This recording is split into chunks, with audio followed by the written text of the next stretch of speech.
Vicksburg Town Council for December the 13th, 2022 to order.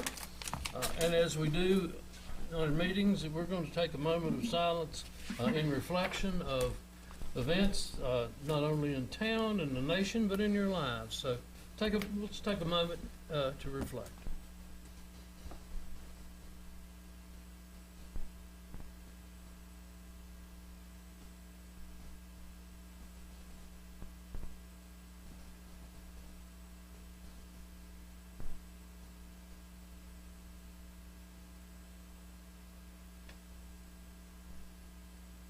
Thank you. Would you stand and join me for the Pledge of Allegiance led by Councilman Casey Jenkins? I pledge allegiance to the flag of the United States of America and to the republic for which it stands, one nation, under God, indivisible, with liberty and justice for all. Thank you. Are there any adjustments to the agenda? Hearing none? I'm sorry? We got that email requesting to see if we could modify the minutes. Do you Okay. want to make a change on that? No. Okay. The minutes are not a verbatim of every conversation that was made at a council meeting. The minutes highlight the important aspects and the important comments dealing with town business. I will close the adjustments. We'll go to public hearings. The first public hearing is the 2023 Budget Amendment Number 1. And we council had a work session on this 2 weeks ago and 3 weeks ago, and there are several additions and subtractions from the budget. Ms. Tweedy, you want to?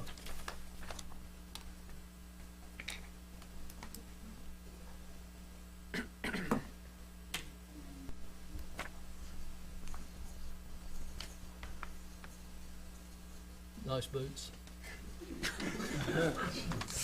Sorry. This is the fun thing that I do from now until New Year's. Okay. Very festive. So when you put your foot down, we know it. Absolutely. It did a little. That one's missing a bell, so it's not as loud. As we discussed in our budget meeting, this was posted out on our website. A summary of it was posted in the paper.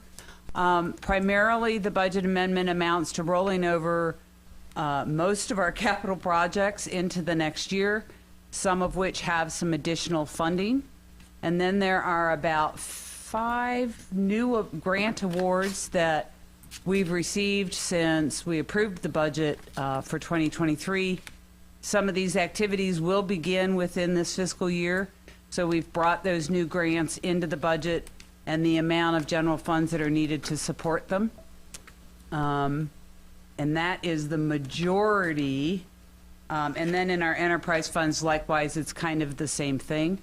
The only real operational changes to the budget from the general fund, other than the capital projects, is carryover of software funds, adding the pickleball courts to the park, exterior of the police department building, consultant for planning, a new position in economic development, some right-of-way fee movement, some new time clocks that'll be needed for the new software, restroom in the downtown park, and the acquisition of the property for the College Street Drainage Fund.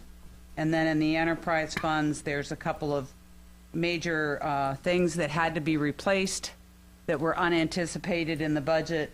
It was a gearbox for the screw pump, meter replacements that were above expectations because of a phase out of our meters, relocation of a water main on Robin and Auburn, and some consulting fees for the DEQ consent order. Other than that, everything else is related to the rollover of the capital budgets and funding for that. And that's about all I have to say for that. Very good. Is there anyone here to address this budget amendment? Hearing no one, I will close that portion of the public hearing. The next is Christiansburg Huckleberry Park Diamond Sponsorship Naming Rights. At this point, we have not had any bids for that. Is there anyone here tonight that would like to place a bid for on the naming rights for the Huckleberry Park, Christiansburg's Huckleberry Park? Hearing none, I will close that section. The conditional use permit request by Birch Properties LLC property owner in Montgomery County Moose Lodge number 1470, lessee to allow a lodge on the property located at 1673 North Franklin Street upon a portion of Northgate Village Shopping Center, tax parcel 466-A-20C, parcel ID is 013214. It is zoned B3 General Business District. Property is designated as business commercial in the future land use map of the 2013 Christiansburg Comprehensive Plan. Is there anyone that's not here to address this? God. Is there anyone here to address this? If so, if you would come to the microphone, your name and address, and Boss Stewart.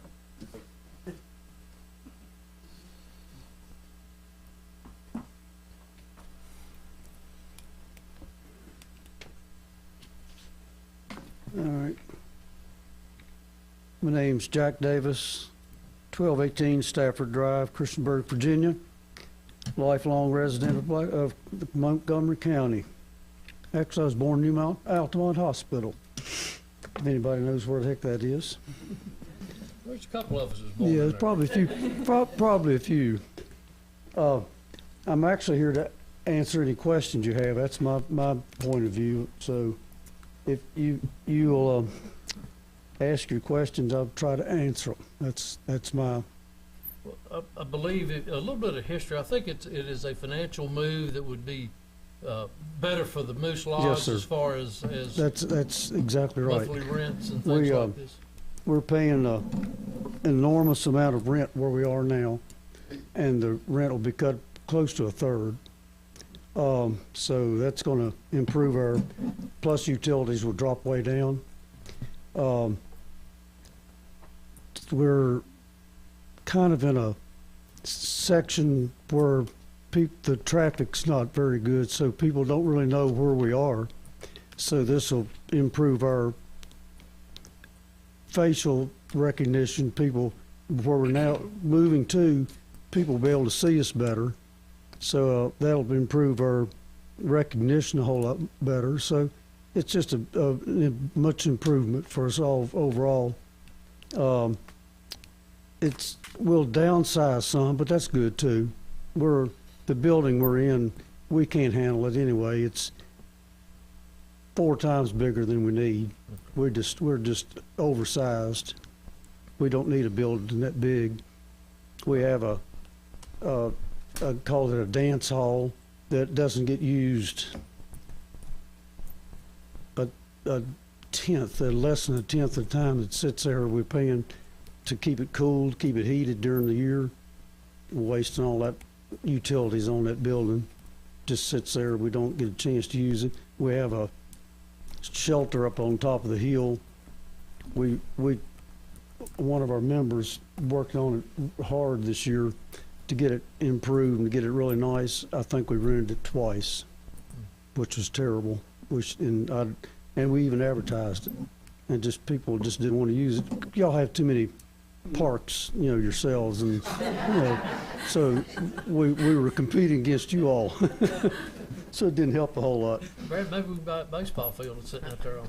And so it's just a building that we don't need, and we're paying and then on top of that, after the first of the year, the rent's going to go up on where we're at again, and by the time it goes up to somewhere around $7,000, we're just going to tank. We just can't take it. Okay. So obviously, where you want to move to will fit your needs. Yes, more than enough. And how quick are y'all looking to move? As soon as we can. Tomorrow? If and when it gets okayed here, or we can get this through, we can get Our, where we're renting is a month-to-month lease. It's not even, there is no signed lease.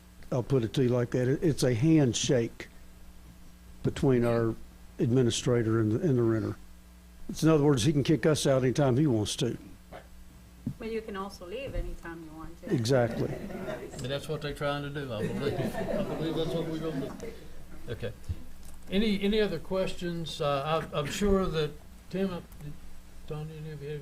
I mean, if y'all have any, I mean, I'm here. I'm I'm sure y'all have prepared. met with the planning director and the building inspectors and fire marshals and everything will be copacetic. Yes.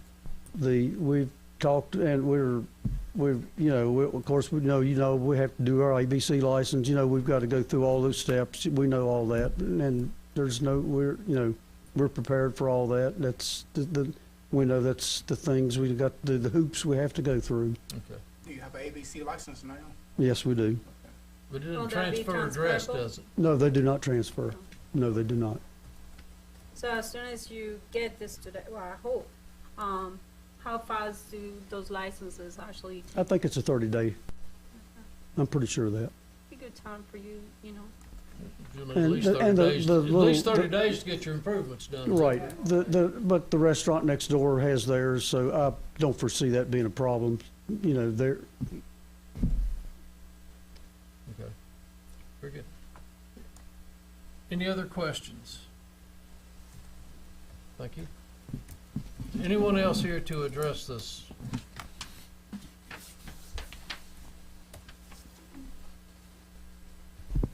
Granville Hampton, 1420 Sleepy Hollow Road. Council members, mayor. I came to Christiansburg in 1985, raised my family here. I love this town. I worked in law enforcement for nearly 30 years. When I retired, I was looking for a place where I could go that I could do some charitable work.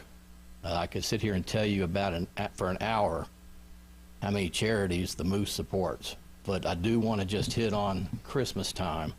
For the last few years, we've given out free meals and stuff and Christmas Eve services, or Christmas Eve dinner for the community. Even during the COVID, when things hit us hard, we did takeout dinners for the people of the community. We had tons of people come by. I played Santa Claus one year, gave out toys for kids. We did bike drives. We just did a coat drive about 2 weeks ago where we had over 200 coats that we gave out to the community. And I'm just thrilled to be a part of the Moose, and I know that if we can make it to this new building, that's going to help us considerably with the rent and everything and let us continue to serve the community. And I did want to introduce one lady right here. You could come up, Thelma. This is Thelma Harrington. She became a Moose member 3 months ago, and I don't think she'll mind if I tell you that she's a young 84 years old, and she just wanted to tell you something real quickly. Yes, I wanted to say a few things about the Moose.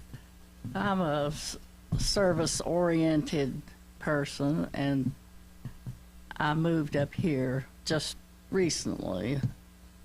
But when I came from Smith County, I was used to working in public service. I was a member of the fire department rescue squad and the community association, and I also served on the board of directors of Stone Mountain Healthcare Services. So I was used to being out and about and had a lot of friends. And then my husband died, so I came to Elliston to be near my daughter. And about that time, that's when COVID hit. So we couldn't get out and go anywhere, make any friends or anything. So I really became very depressed.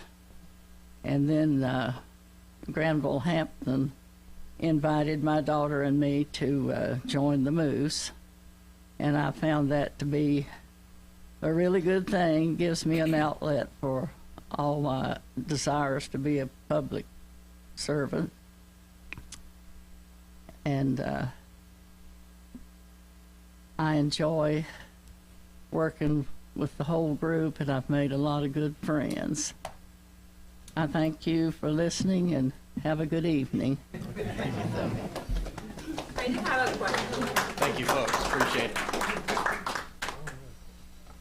I do have a question really quick. Can everyone that's in here that's in favor of the moose just raise their hands just in case we don't get to hear you all? Thank you. Okay, thank you. Is there anyone in here that is not in support of this move? I think somebody's gonna raise their hand. Not after that show of hands, brother, I'm telling you. It'd be like running a gauntlet and getting out of here. But I certainly don't, in any way, shape, or form, do not want to deny anybody their right to speak at one of these meetings. But with the overwhelming majority, and unless there's something extremely different that you can add to the three presentations, you're certainly welcome to do so. But if not, and there are no other, any different comments that anyone wants to make, yes, sir. Yeah, you're fine, talk loud. Okay, my name's Neil Everly, Christiansburg, born and raised. I think we kind of left out at the other meeting what the Moose does for veterans.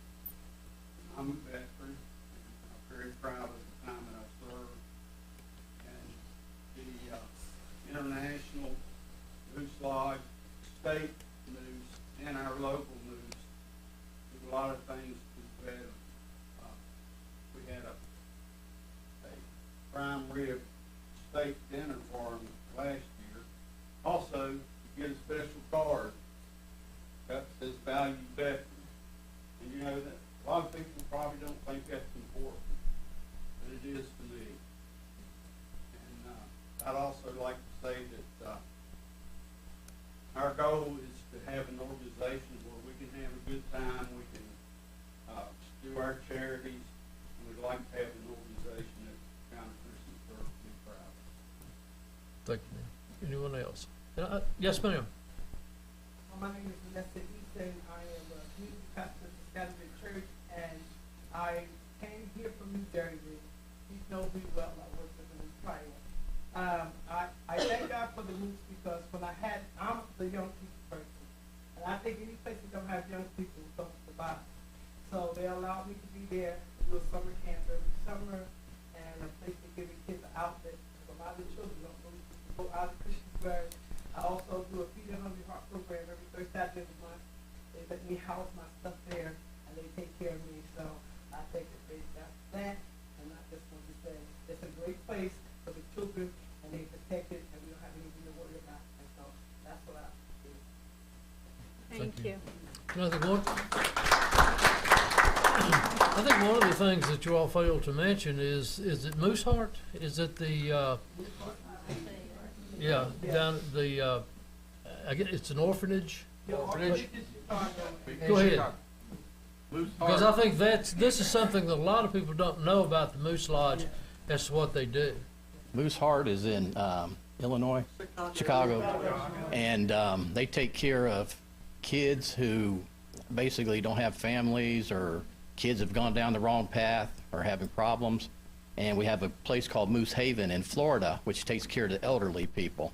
And a lot of the Moose members, if their family passes away, they're eligible to join Moose Haven and live there too, free of charge. So we do take care of elderly and children at both of these. These are our two primary charities that we take care of, but also all the other charities we take care of in Christiansburg on top of that, including Massey Cancer Center and several more. We have a list of them you're welcome to if you'd like to see. Thank you. Thank you. Anyone else? Yes, ma'am.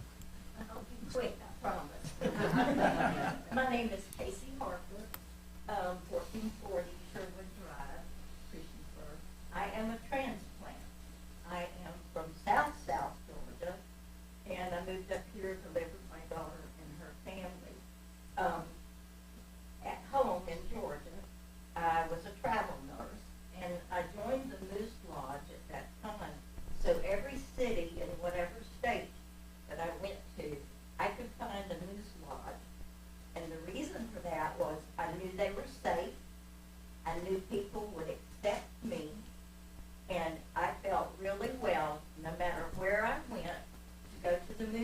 Lodge and have a place to go instead of hanging out at the bar. I did that in my younger days. So when I was deciding to move up here to Virginia from St. Simons Island, Georgia, I asked my daughter, "Do you have a moose lodge?" And she says, "Yes, we do." And I said, "I'm coming." I just wanted you to know. Thank you, ma'am. Thank you. Anyone else? Yes, ma'am. My name is Sharon Perdue, and I live at 75 Overland Drive. I've been a member for over 30 years. We have Safe Surf. Captain Brown in Benton, I think. Bedford. He started the safe surfing thing, and we're a big supporter of that, where the internet safety for the children. And that's what we're about, is keeping our children safe. Thank you. I think one of the things that I find the most interesting about this whole thing is how convenient you guys are gonna be to everything, as far as like for location for our citizens to the rec center, right there. I'm sure he will love to have you all there too, but I think he'll rather be at your place. But I am actually really happy that you guys came the week before Christmas, because this is what really Christmas is about, listening to each other, spending time with each other. And this, to me, having the beginning of the meeting starting out like this is actually a really good ending to a great year. So thank you for being here today. I know you came here for a mission, but I think you accomplished that, so thank you. All right. If there's no one else to speak, I will close this portion of the public hearing. We'll move to the consent agenda. And incidentally, we normally, after a public hearing, we will vote on this request at our next council meeting, which will be July the 10th. Okay. More or less. But it'll be January 10th. Very good. So with that, thank you all for coming. We appreciate the time. We appreciate the stories. Appreciate you sharing what a lot of us, and I have been a member of the Moose in the past, so I was familiar with a lot of the things that you do. But thank you for sharing the great work. Yes, Neil? Mr. Mayor, we were wondering if it's any way possible, being that we're under a time restraint, if y'all could vote on this tonight. Do I have a motion from council? I will make a motion that we move the whole, Yeah, I got it. the public hearing for the Moose Lodge to the, when we do the full Okay. approval. That's a motion. Do I have a second? Do I have a second? I will second it. We have a motion and a second to move it. Any discussion? Well, you know how I feel. Usually when we come in, we do give them at least 2 weeks. I know we're not gonna meet again till January. I'm stuck in my old ways, I guess. You know, I can't see moving it. Okay. Any other comments or questions? I'll make a comment. So years ago, we would take these seriously and have them that night. And the worry was somebody, through the public hearing or the next meeting, wouldn't have an opportunity to voice their opinion on the matter. So about a year ago, we stopped doing it for any reason. Now, if you guys have to have the lease together or paperwork together prior to the 10th, is it some sort of business push that we have to do it tonight? But as a council, we've typically come together, regardless of the reason. This is a great cause. Is we do want to adhere to our public hearing guidelines that are set forth. So, is there any business reason why? Yes, sir. Yes, sir. Like they said earlier, affecting our rent, what, $7,000? Really default. That's a good reason. Really like to go ahead and get out by the end of the year. Still expensive, but not as expensive as that. Can you be out by the end of the year? You got a lot of help Okay. here. Any other discussion? I'll- This is member and council discussion. I'm sorry. Sorry, I brought. Love you, mean it. I threw that out there. I know that, Go but ahead. that was a legitimate question. And you Thank know, And and Showalter and St. Bishop. And Showalter and St. Bishop have been so right about this. I have been the one that stands over here and pretty much sits and says, no, no, no, what about the 2 weeks? And you know, I kind of see you guys as a different thing. Because one of the things that a lot of organizations or people come here for is to really benefit for, you know, a business cause. And in this case, to me, this is a citizen's cause. This is helping the community, giving back. So this is kind of like giving us ourselves another park.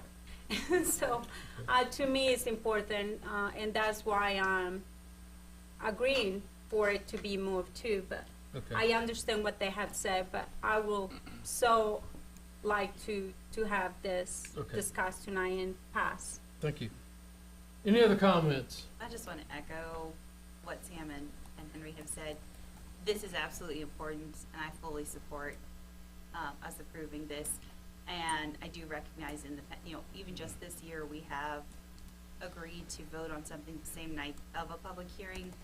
And there were some issues when folks didn't get a chance to voice their concerns or opinions. Do I think there are concerns or opinions? I don't, but I don't know when we approve something the same night. So I am in support. I'm gonna vote yes, but I would, my reasoning for that is based on the fact that you all are under a time crunch, as you said, for your rent. Otherwise, I would not feel comfortable with us voting on this tonight. And we had one earlier this year that I pushed to vote on the same night as the juvenile council member.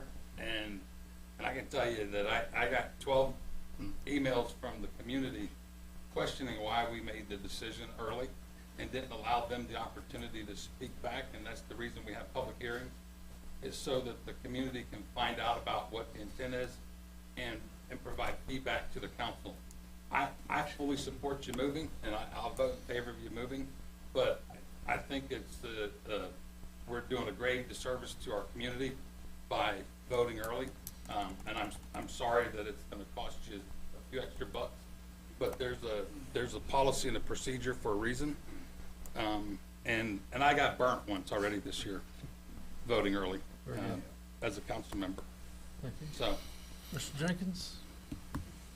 I think the response here has been overwhelming, and that's why I decided to second it. I can understand principle and tradition, but I fully support this and understand the urgency. And so in this case, I'm going to disagree with the rest of my colleagues and remain my second in place. Madam Clerk, would you poll council, please?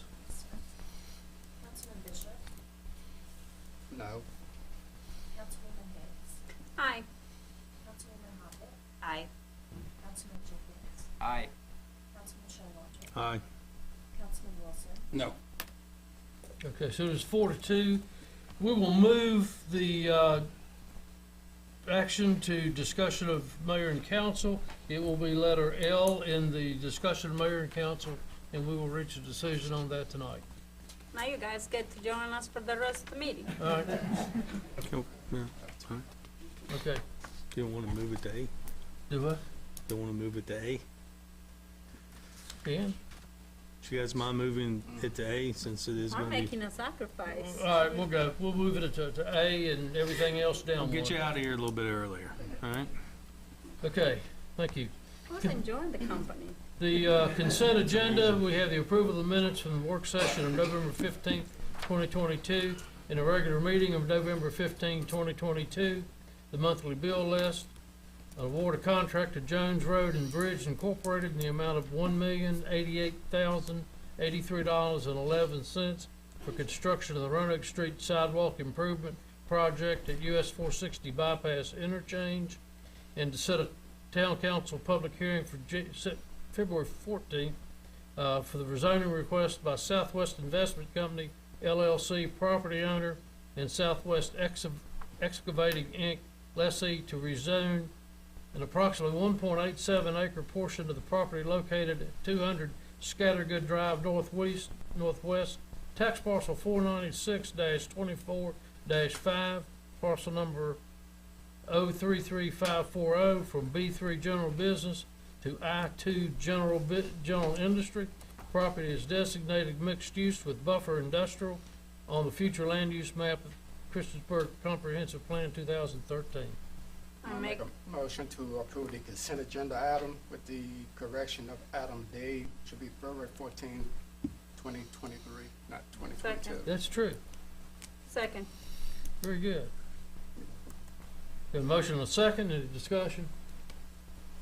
Madam Clerk? Yes, sir. Councilman Bishop. Aye. Councilwoman Hicks. Aye. Councilwoman Hockett. Aye. Councilman Jenkins. Aye. Councilman Showalter. Aye. Councilman Wilson. Aye. That is 6-0. Thank you. Introductions and presentations. We have Ms. Danielle Rock, Veteran Peer Specialist with the Virginia Veteran and Family Support for the Commonwealth, to present on their programs and services.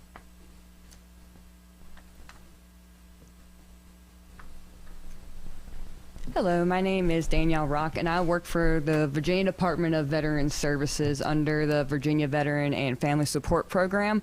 I am not originally from Christiansburg. I am from Craig County, but I do live here in Christiansburg now. And my office is in Blacksburg at the NRVCS building. I am located on the second floor, and I'm just going to tell you about some programs through DVS real fast. I do know we have some veterans on the council and in here. So can I get a show of hands of the veterans? That's a lot more than I thought. Awesome. Do we have dependents of veterans, whether it be spouse, caregiver? See, this is why it's important to talk about this stuff. And I want to make sure you guys know and the council knows where you guys can get services, veterans, dependents, and caregivers.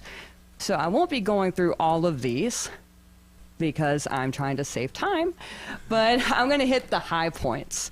So again, we are the Virginia Department of Veterans Services. Virginia being, we are a state agency. We're not the VA. The VA is a federal agency. We get confused a lot with the VA, but we are completely different.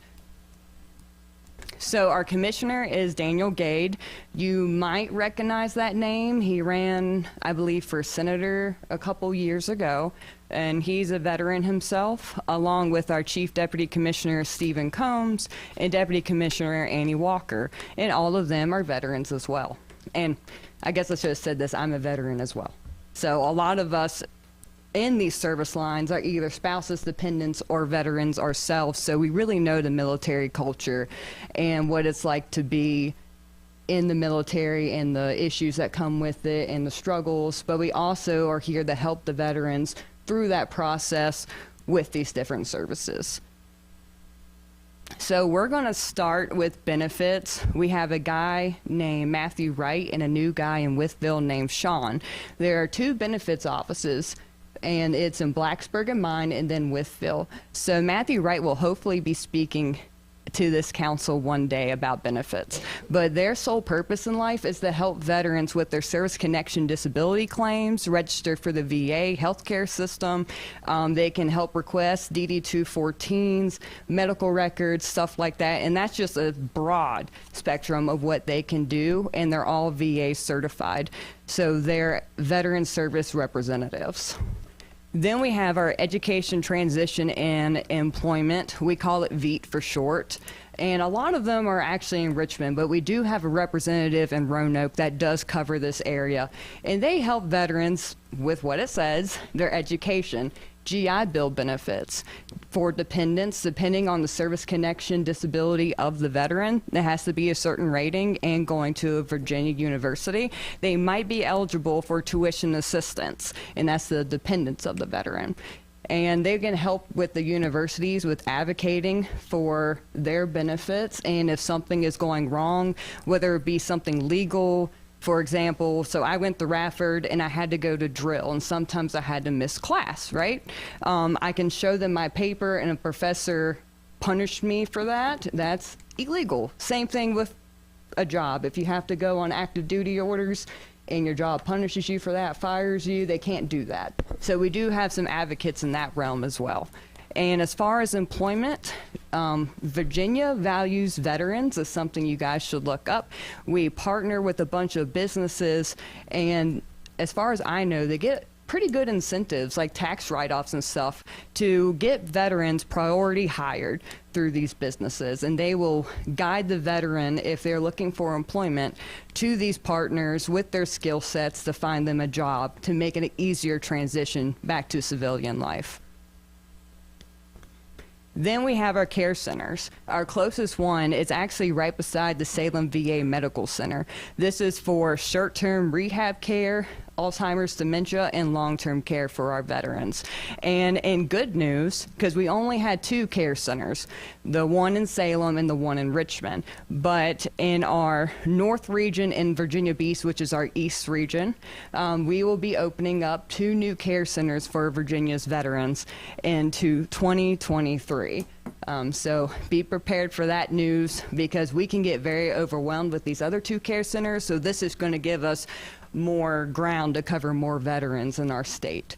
So that's pretty good, because we also have a very high population here in Virginia as well. Cemeteries. How many of you guys have been to the Dublin Cemetery? Yeah, yeah, that's us, right? That's a Virginia cemetery.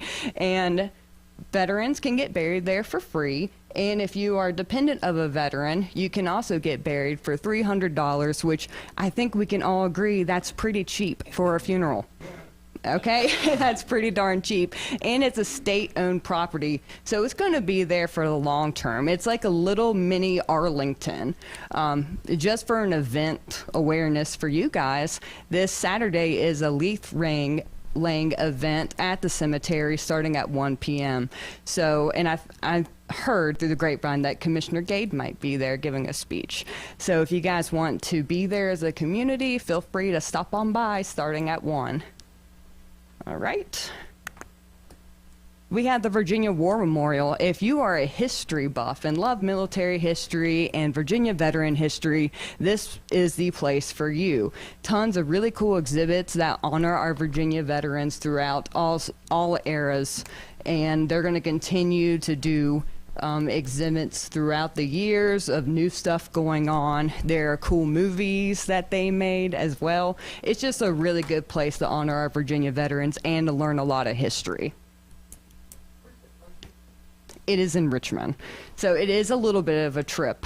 So, okay, and then this is my program, Virginia Veteran and Family Support, and I'm going to fast forward to, these are our regions. If you hear me say Northwest East region, we are the purple and we are the West region.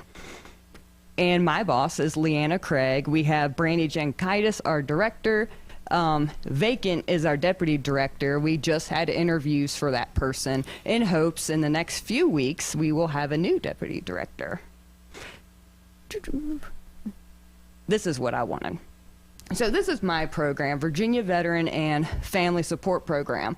So we focus on mental health and behavioral health, work with traumatic brain injuries, PTSD, suicide prevention, opioid prevention is our new program under the director of Dr. Porter. She is brand new, so we're going to be working with suicide and opioid prevention in the regions as well with veterans. We also do care coordination with our veteran resource specialist. Allison Patrick is your resource specialist for the NRV area. She is in Blacksburg along with me. I cover the area as well with resources, but I'm a peer support specialist, and I'll get into that in a bit. So she's your point of contact for that. She will work on resources for veterans, whether it be they can't pay their rent, or they need home repairs, or they need mental health behavioral health services, but they can't get it through the VA for some reason. This is where she will come in and try to navigate that through local, state, and national organizations to make sure the veteran gets taken care of. We have family services. We do hold Mission Healthy Relationship workshops and Mission Healthy Family retreats to get veterans and their spouses together or their families. The family retreat, the children can come as well. It's just a good time. There's some workshops, scavenger hunts, all fun stuff. But it helps the veteran and the family come together and learn about military culture. And it's good for spouses and dependents to get together as well and build a network and community amongst themselves, because the family is just as important as the veteran. Then we have homeless services. We try to prevent homelessness with veterans. We try to do rapid rehousing, and Energy Share is for veterans who are can't get their energy bill paid for some reason. We might be able to do a voucher through United Ways. We've done that several times. I think it's $500. So we're able to do that service as well to help a veteran get through some tough times. Peer services, that's me. So I'm the veteran peer support specialist. And in short, that's a veteran helping a veteran. We've been there, we've done that, and I'm kind of a coach or a mentor, an extra support system for a veteran who might not have the support in their community. I try to get them to engage in the community in any way, shape, or possible, whether it be through therapy. Here in the NRV, there's Buddy Check 22. That's an amazing group. I've referred many veterans to that group. That's peer support at the best. We hold peer support groups, virtual and in person. I have one in the NRV at the Radford VFW.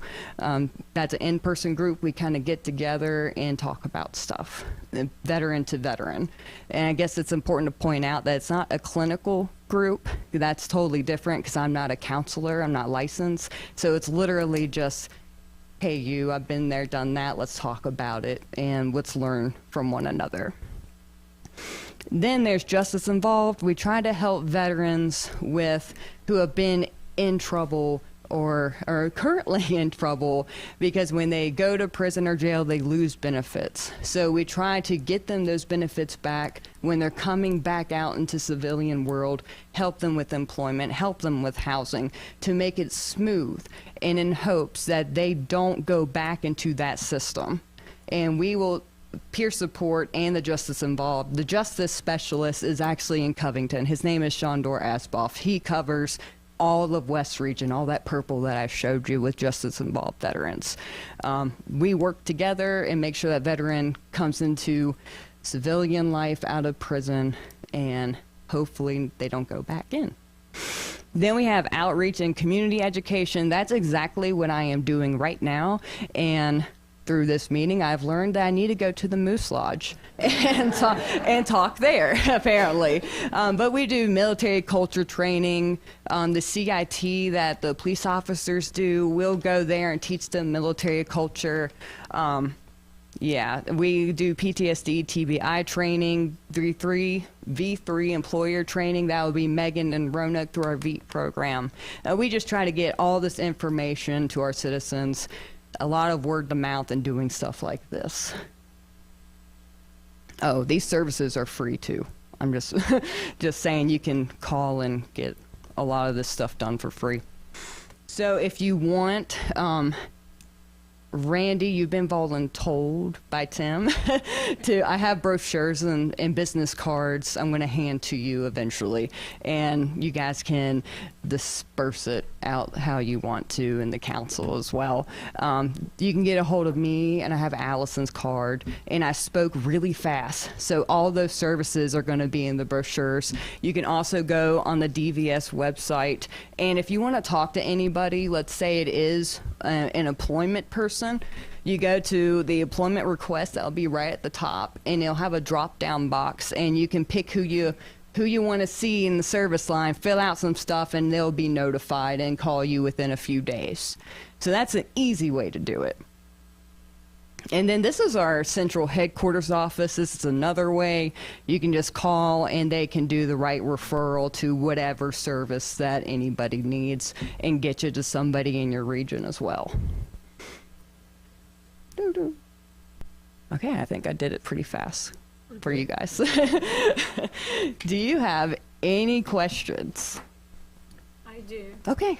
So, I'm so glad you're here tonight, but have you heard about Post 29 the Disabled American Veterans on 1620 South Franklin Street, Christiansburg? No. All right. So this has been quite a concern to me. I haven't brought it up to town council before because I'm still trying to figure out with who to speak with. But it sounds like some of the paperwork from some of the people that were veterans members didn't follow through, and so it seems like they're about to lose the building.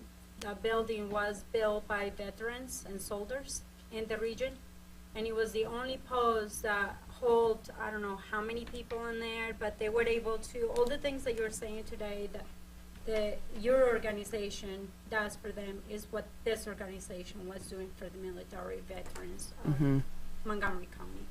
They serve a large community around here. They did paperwork for them as well. They did home repairs. They have money for donations for them, and they did all kinds of stuff for them. So for the members that were part of it or that came and had problems that were in the disabled military people. And so I guess I have to give you a homework. Will you help me find out what's going on with that? Because that was important to them, and that land was donated by the church right next to them. Oh, okay. And so this has a long history, and I feel it's important that now you're here tonight, that I'm sure that this will be a great assignment, so. Yeah, absolutely. Like I said, I'll have my business cards out, and if you can personally email me and send me all those awesome details that you just gave me, so I can remember all of them, and I can do what I can. It'll probably go up the chain through leadership and see. It'll be a brainstorming session. 1620 South Franklin Street. 1620 South Franklin Street. Okay. Sweet. If you have a point of contact. Very close to them, just on the other side. South, Okay. If you have a good point of north. contact as well, that would be great, so I can talk to somebody too. Alrighty. Anything else? Anything else? Danielle, thank you very much. Thank you for letting me speak here. My first town hall meeting ever. What a great introduction.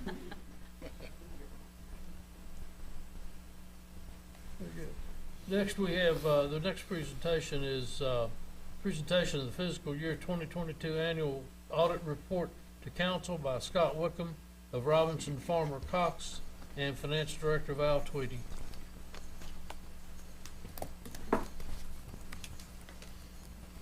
Well, in the effort of time, we will keep this as short as we possibly can.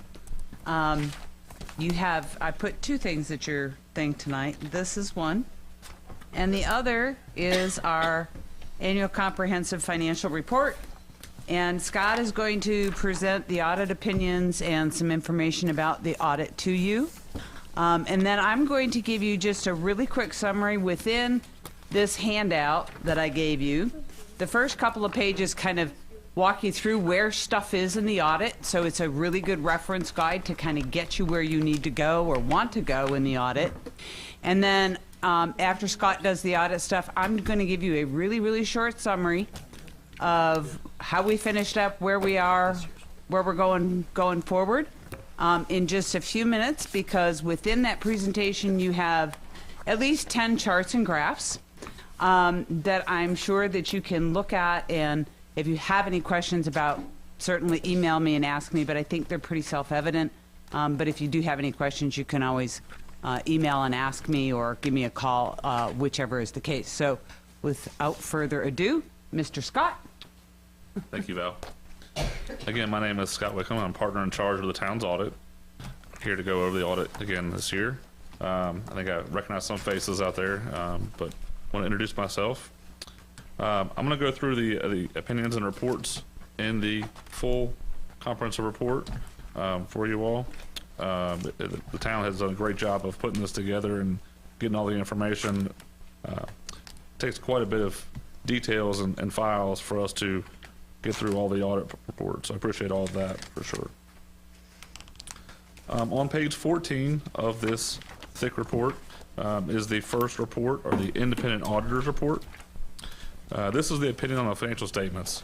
And this talks to the numbers presented herein, and they're materially accurate. So you all have an unmodified, clean, good opinion again this year as well. If you compare this to prior years, there was a change in required reporting references. So the order of the paragraphs and format is a little bit different than last year, but it is still a good, clean opinion. I've talked with some other places, and the report is much longer, and so they pulled the opinion paragraph itself to the very beginning. So as a sign that the report's quite long, the first paragraph talks about the opinion itself. But it is a good, clean opinion. It does have a change in accounting principle. GASB 87 leases was implemented this year. That was a rather big change for a lot of localities. The biggest change we found was gathering the lease documentation and interpreting if it impacted leases, as short-term leases were excluded, but you still had to review them all for extensions and items like that as well. The impact on the town ended up being about $2.9 million to the good on the full accrual accounting. A lot of the cell tower rental pieces you all receive counted as leases, so that was a lease receivable and led to a lot of those as well. So that was the biggest impact. It was a net positive for the town as an impact of that standard. All right, and then I'm gonna move to the back of the report. If you have questions on the numbers, I'm happy to go over those as well, but I think Val has a pretty good presentation here put together for that. On page 139, all the way towards the back, this is the gas report, and the second report on the financial statements. This refers to the compliance with the state required specifications as well as government auditing standards. Again, you all have a clean report. No findings noted on that testing. The next section here is page 141 and 142, and this is the third report on uniform guidance, which is our federal testing. Used to be A133, but this is another clean, good report.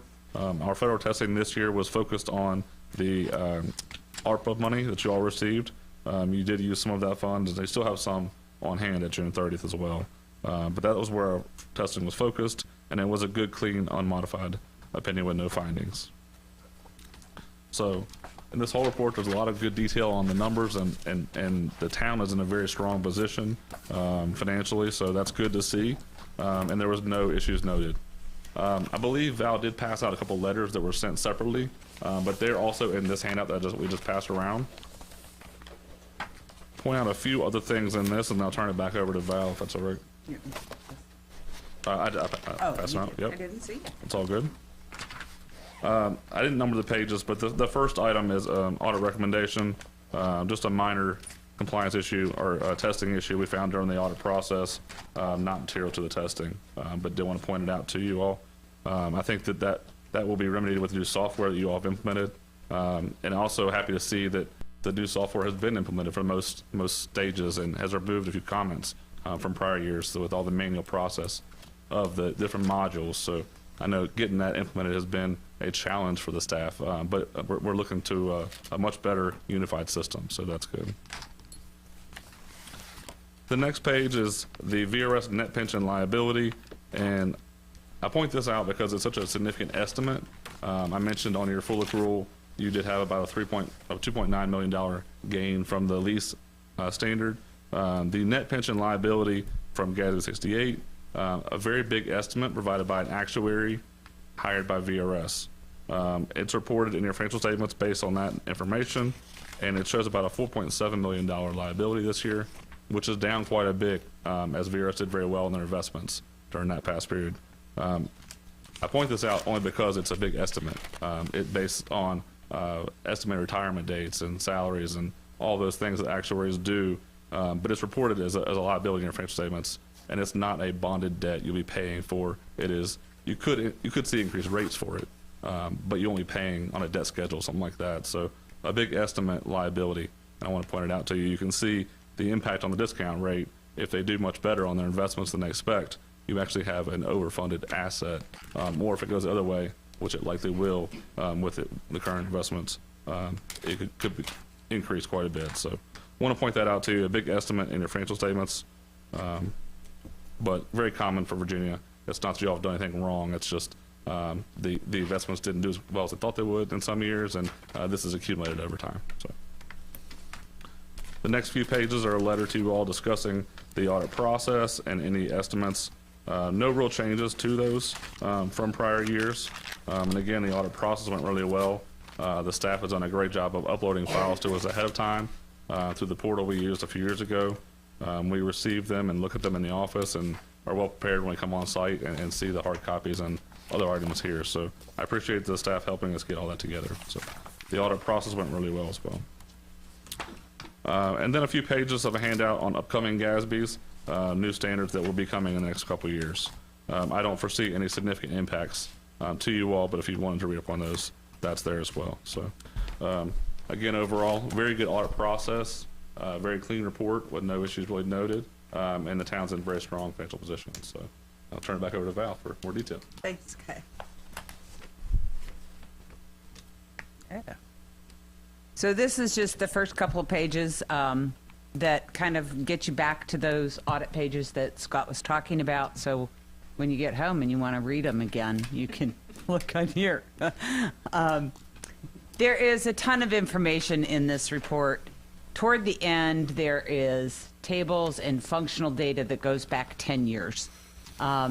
There's just a wealth of information in here that has taken us a long time to be able to get to this point where we actually have the 10 years of data and can put them in here. So if you are a little not quite ready to sleep some night, I highly recommend that you read the letter of transmittal and the MD&A. It is, reading this report, it's kind of like cornflakes and no milk in them, but these two letters are fairly short. They'll give you a good overview, and they do give you some good numbers. So if you don't want to dig into all of the stuff underneath, try and at least read those first two reports to get kind of a summary of it. I'm not going to go through all these. These are all the charts and graphs that I said that are out there. I'm not going to go through them one by one. I will let you look them. We will have this presentation posted up on the website tomorrow. So if anybody wants to take a look at any of this, it will be up on the website tomorrow, as well as the audit report. We always wait till council receives the audit report before we post it up on the website. So these will be out there as well so that you can take a look at these. I think you can fairly well interpret, there it goes, what's going on with most of these, where the revenues come from and where they go out to, how we get them spent, which we always do. What I want to just touch on is okay. I had magic fingers there. I'm just going to summarize the last couple, kind of a high level. We ended the year with our unassigned fund balance increasing by 1.2 million over our expectations as compared to prior years. And our unassigned fund balance, in accordance with our policy, is at 54%, which is a bit on the high side. And according to our policy, we need to make a plan on what we're going to do with that. And that does take into consideration the budget amendment 1 and additional reserves for capital projects and all the rollovers that we discussed earlier this evening.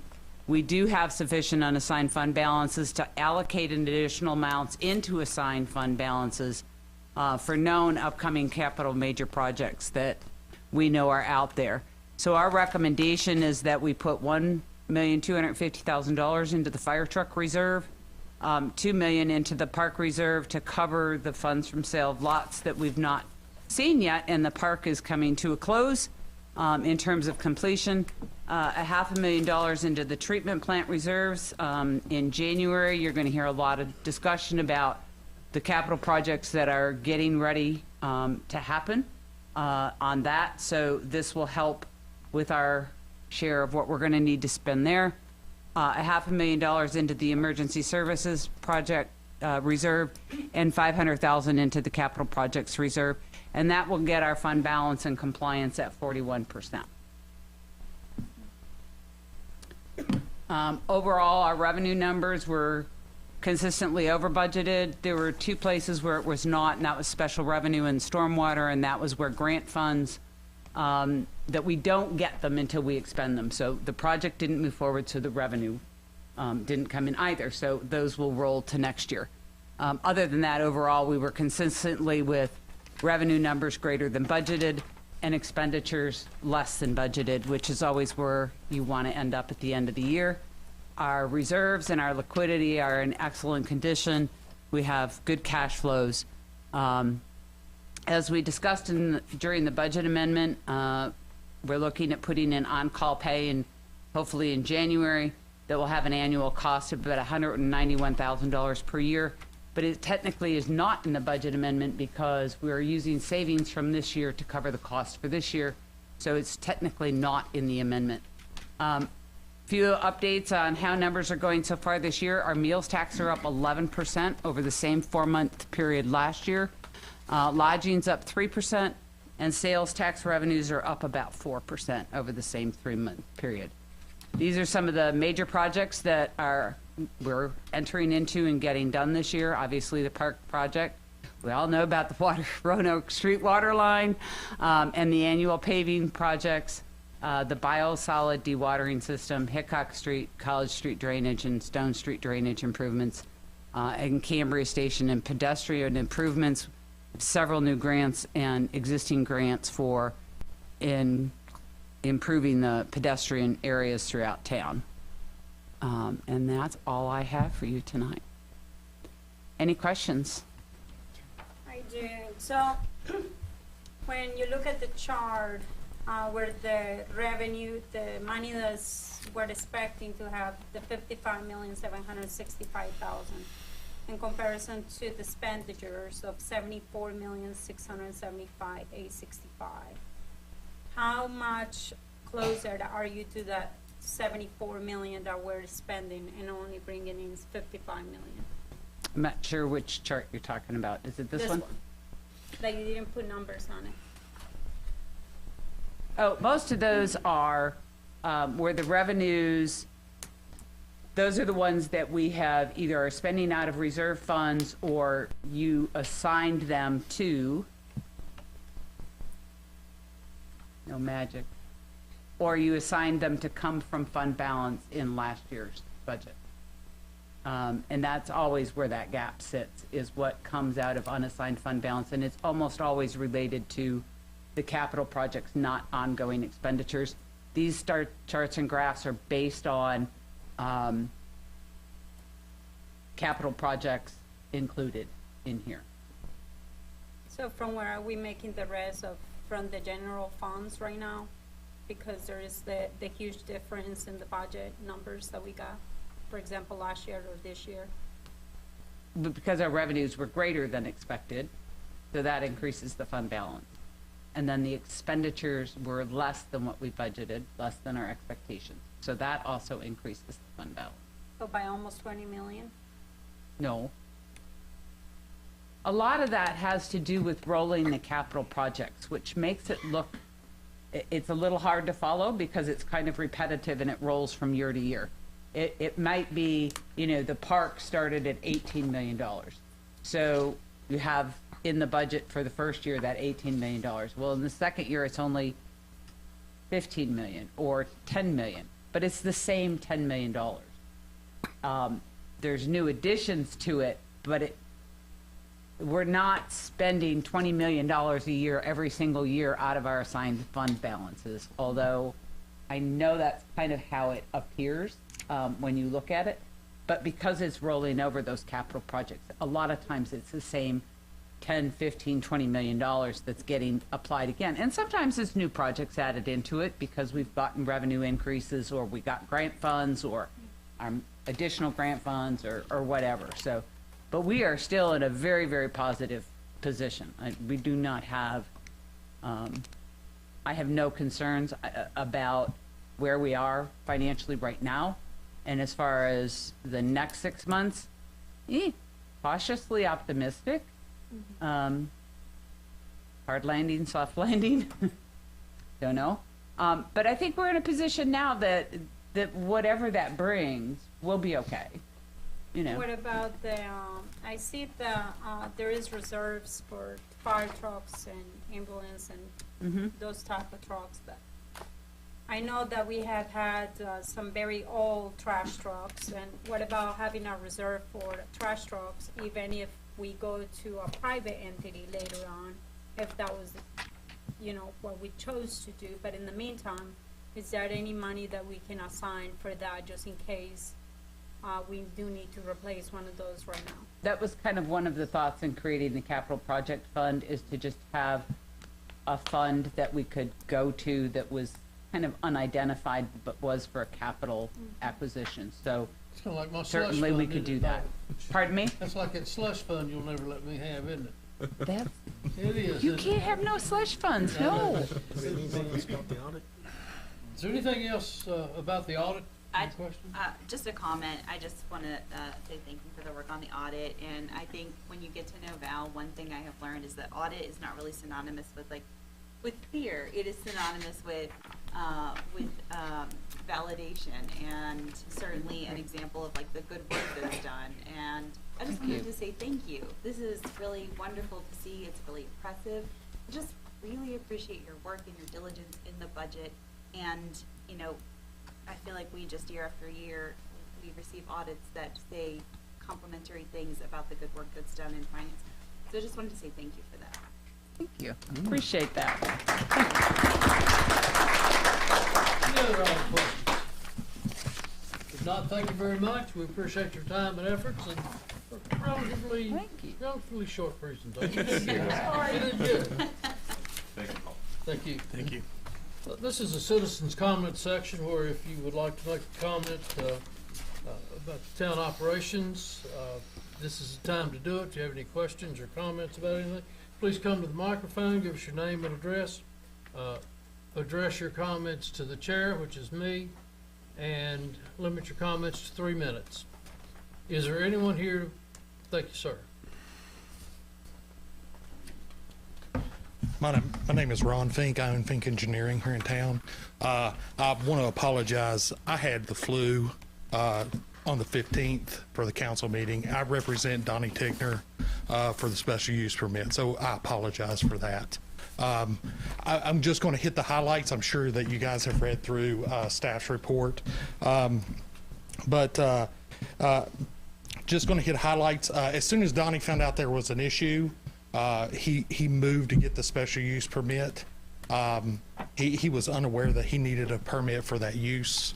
And he has tried to get a business license. He tried to apply after this issue came up.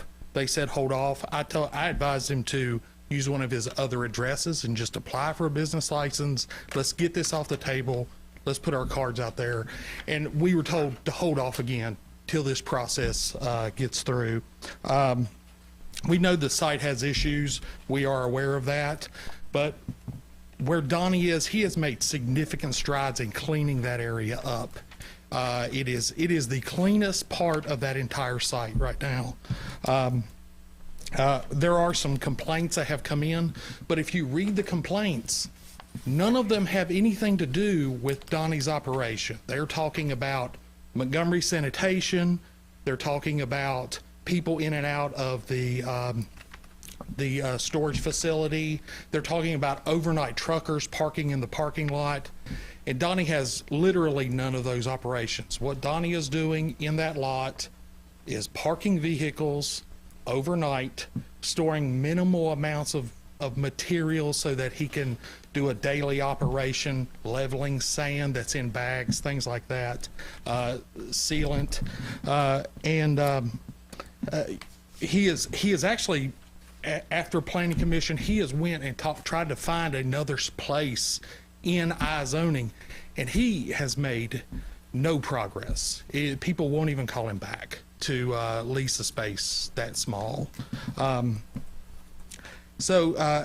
one other thing, just to let you know, Donnie trying to help this community, at the high school, they sell parking spaces to seniors where you can go in and decorate the parking space for the senior. And Donnie's business donates the sealant and the striping to resurface all that area.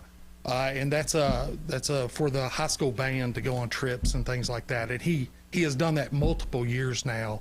And I have an email chain if anybody would like to see that.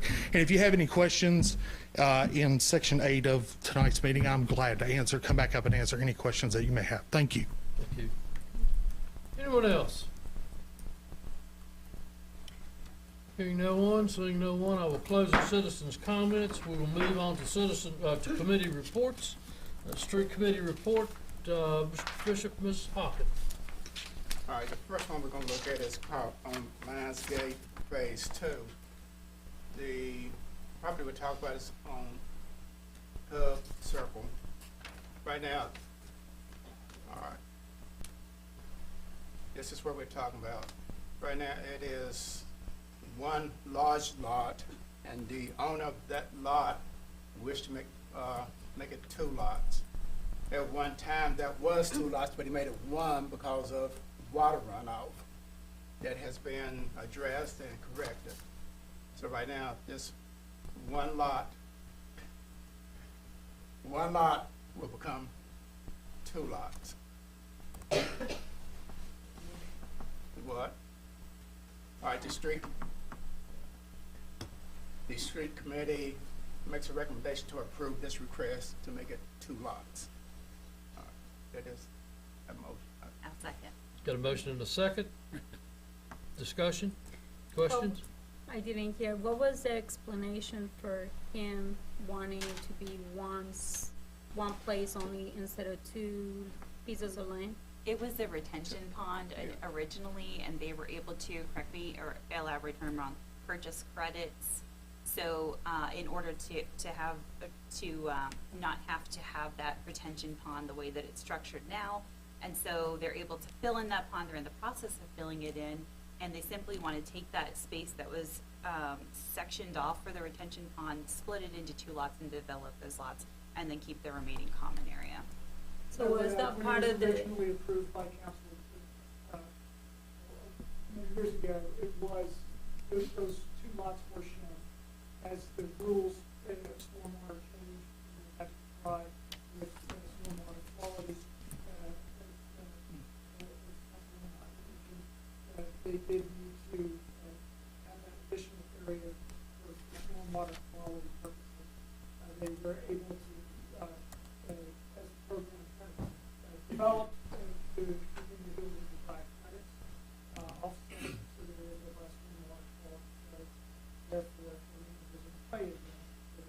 how do you buy credits? What do you mean by credits? It's a process that, I don't know the exact process, but there are other off-sites that in the same watershed that offloading communities, and you are buying that credit, so that you are not actually treating it here on site, that you are buying the credits. It is affecting the watershed in the same positive manner if it were to be done here. From who do you buy these credits from? There's a marketplace for it. I said it's additional information. Okay. Very good. Any other? So was this a request before to have the stormwater pond in there as a way to build all the rest of the development? Before, when they created the rest of the subdivision, was this part of the subdivision plan to have a stormwater pond on that location? Originally, it showed these 2 lots of but however, as the government developed, it changed, and it did show that it had those 2 lots, quality to it at this location. That they have since satisfied that and worked through all of that with our and then for these 2 lots are now Into houses? Is there any restrictions as far as anything, like the? I mean, it would be, we have to follow all the rules and regulations of the line. Okay, thank you. Any other questions or comments? Madam Clerk? Councilman Bishop. Councilwoman Hayes. Aye. Councilwoman Luckett. Aye. Councilman Jenkins. Aye. Councilman Showalter. Aye. Councilman Wilson. Aye. That is 6-0. Thank you. Next. Our next item is a plat showing a boundary line adjustment between tax parcels 503A8, 503A16, and 503A11 at 4050 and 4100 Roanoke Street. Andrew, can you pull up the plat?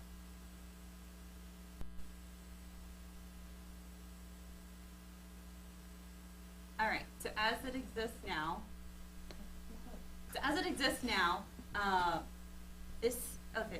thank you. This is one lot at 4100. This is one lot at 4050 Roanoke Street. And then back here is a non-conforming lot. Did I say that right, Andrew? Thank you. A non-conforming lot behind those. And what this landowner would like to do is adjust the boundary line from here at 4050 and move it here, effectively putting this portion of land into 4050 Roanoke Street, and then adjust the boundary line here that lines up at 4100 and move that here, effectively putting this area into 4100 Roanoke Street and making that one large lot. And then the remaining existing lot would be this section here. And we would like to, the street committee has agreed to approve this, and I'd like to make this in a form of a motion. Second. Motion and a second. Questions? Are there any plans for building or anything like that, development of that land? Perhaps they could put a single-family dwelling on that lot if they wanted to. Is that the reason why they're asking for the request, or they just want to clean up the lines? I think it's property exchange. Basically, you've got two different property owners involved. So the property owner on the left-hand side is picking up that portion of the property on the rear. And the other property owner's on the right-hand side, and he's getting part of that lot? Correct. Okay. Very good. Any other comments or questions? Madam Clerk? Councilman Bishop. Aye. Councilwoman Hicks. Aye. Councilwoman Hoppett. Aye. Councilman Jenkins. Aye. Councilman Sherwood. Aye. Councilman Wilson. Aye. At 6:08, thank you. Discussion and action by mayor and council. Item A is the conditional use permit request for Birch Properties and the Moose Lodge to move to 1637 North Franklin Street. I'll make a motion to approve item A under discussion and action by mayor and council. I'll second. Got a motion and a second. Comments, questions? The only other comment I'll add, the reason I wanted to move that up as well, considering the council schedule we had, only one meeting in November and one meeting in December, in addition to the urgency described earlier, is why I came to that decision. Good point. Anything else? Madam Clerk? Councilman Bishop. Well, basically I was in favor of moving the vote tonight. I'm in favor of moving the location, so you get an aye.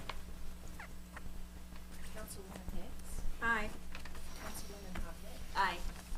Councilman Jenkins. Aye. Councilman Sherwood. Aye. Councilman Wilson. Aye. There's 6-0, the motion passes. Congratulations.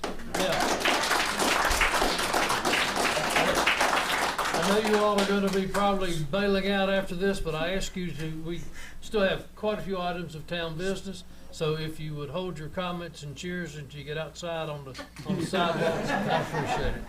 And you're welcome to stay for the rest if you'd like. I'm just. Can we thank y'all? Thank you, council. Yeah, Thank have you, a great guys. holiday. Happy holidays. Scott. Good, Butch. Good. I'm gonna give him just a minute to clear it out.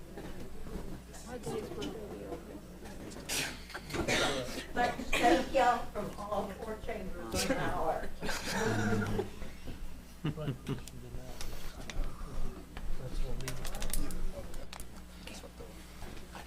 Okay. All right, let's roll.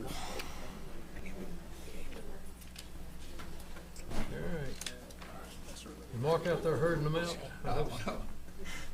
Okay, Next is conditional use permit request by Colbert's Properties LLC, property owner and Donnie Tigner, lessee, to allow contractors' equipment storage yard and property located northeast corner of intersection Simmons Road and Alma Street Southeast. It's an unopened street southwest of 2095 and 2091 Roanoke Street.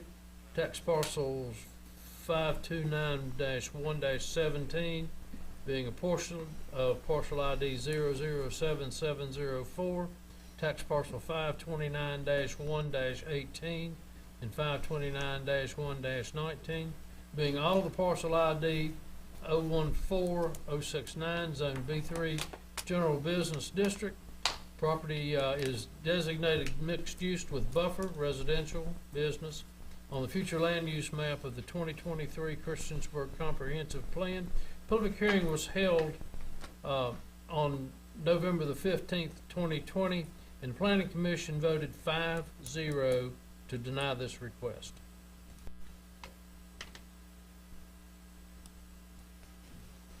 Do we have a motion?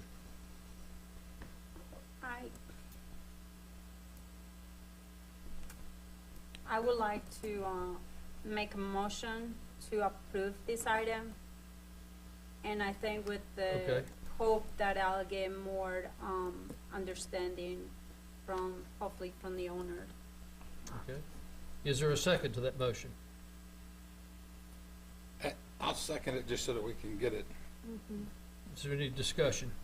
I want to find out a little bit more. So first want to hear from Andrew and Randy, or Andrew or somebody from where is from Planning Commission. I want to hear, what's his name? Planning Commission Director, what's his name? Oh, goodness. Yes, please. Can you kind of tell us what went on during How about Planning this? Commission? Tell us the reasoning for their, it's been a while. And we don't have it here as a connector. Good evening. My name is Benjamin Tripp. I'm the planning director. I think Planning Commission generally felt that this use was not appropriate in this location, is what it boils down to. They wanted to improve the aesthetics. They wanted more mixed-use development like it talks about in the future land use. And I think they were also aware of some of the comments from citizens against it. It sounded like there were several different businesses in one location or something. That's correct. It actually came up. It came to our attention really through zoning enforcement of the parcel there in front of it, the old Volkswagen dealership, if you will. There are several zoning violations there that the town has been working on. This unpermitted use was one of those.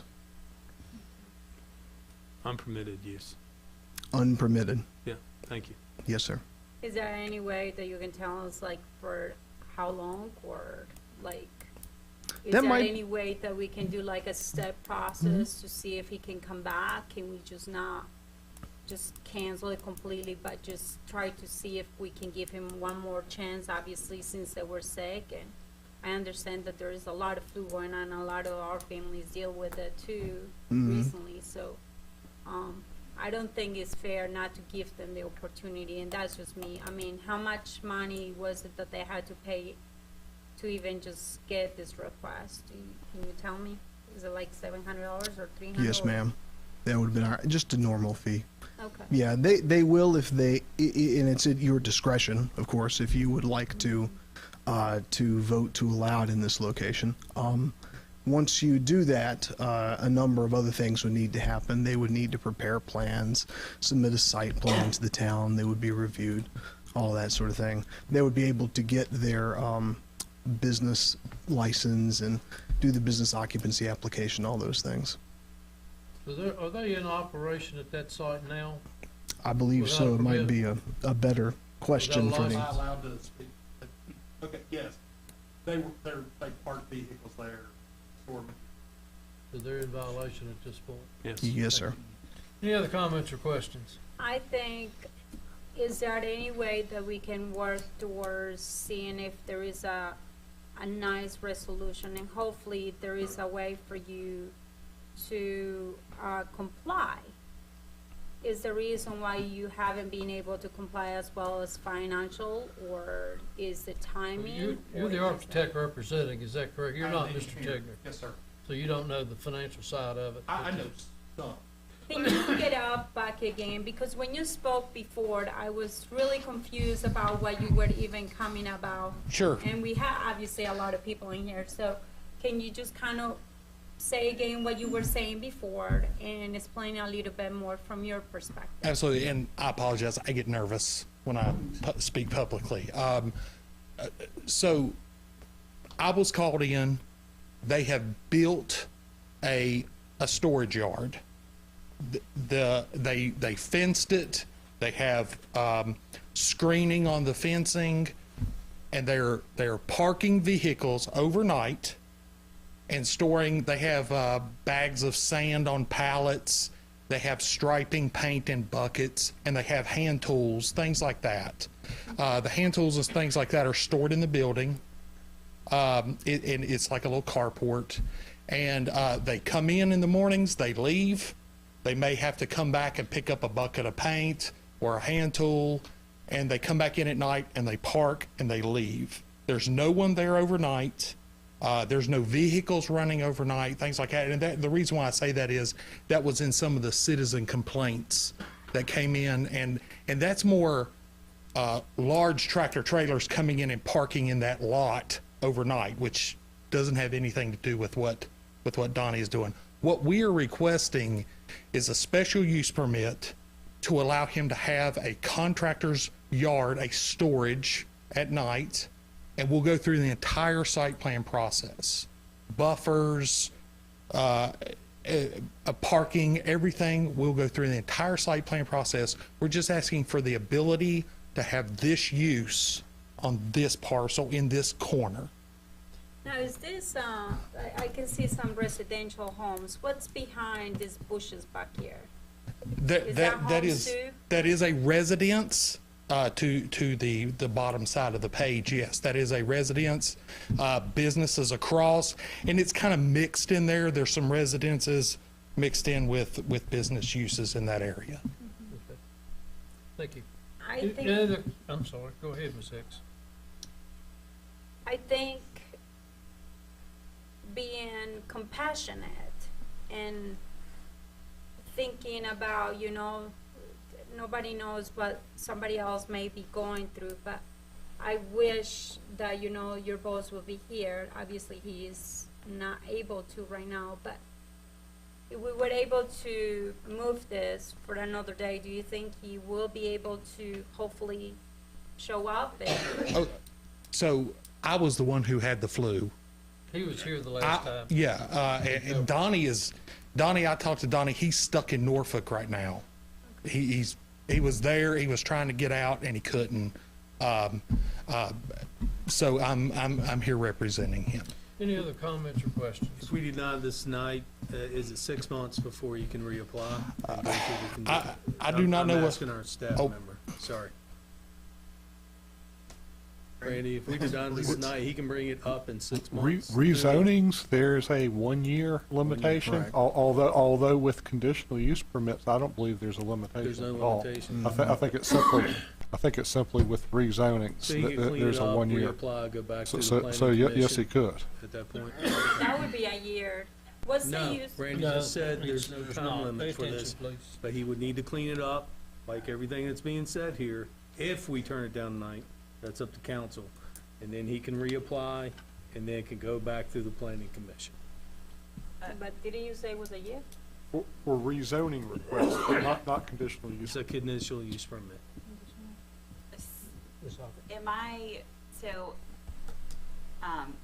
When we say it's out of compliance, is it out of compliance because it is not, they do not have a conditional use permit for industrial uses? So there's not anything that they could technically do to be in compliance. They don't have the. Because they don't have a conditional use. Right, so they will never be in compliance without that conditional use permit. Correct. So the efforts that they make are efforts that they would be taking to say, you should give us this conditional use permit because we have done this. But there's nothing that they can do without that conditional use permit to be in compliance. Correct. And business license. Right, and I know that I mean, watching the planning commission meeting, they were certainly compassionate, they're certainly aware of the good work that's done, and they want to be supportive. And I know you said one of the items that was talked about was whether there were other options for where to move the vehicles to and store them, but he hasn't received calls back, and he's been making calls. Yes. for that. Okay. Any other comments? I just don't feel good closing this Okay. for a citizen that is obviously using his land.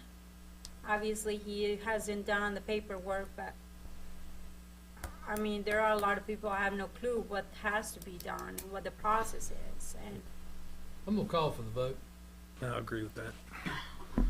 Madam Clerk, Councilman Bishop. so this is, the motion is to approve.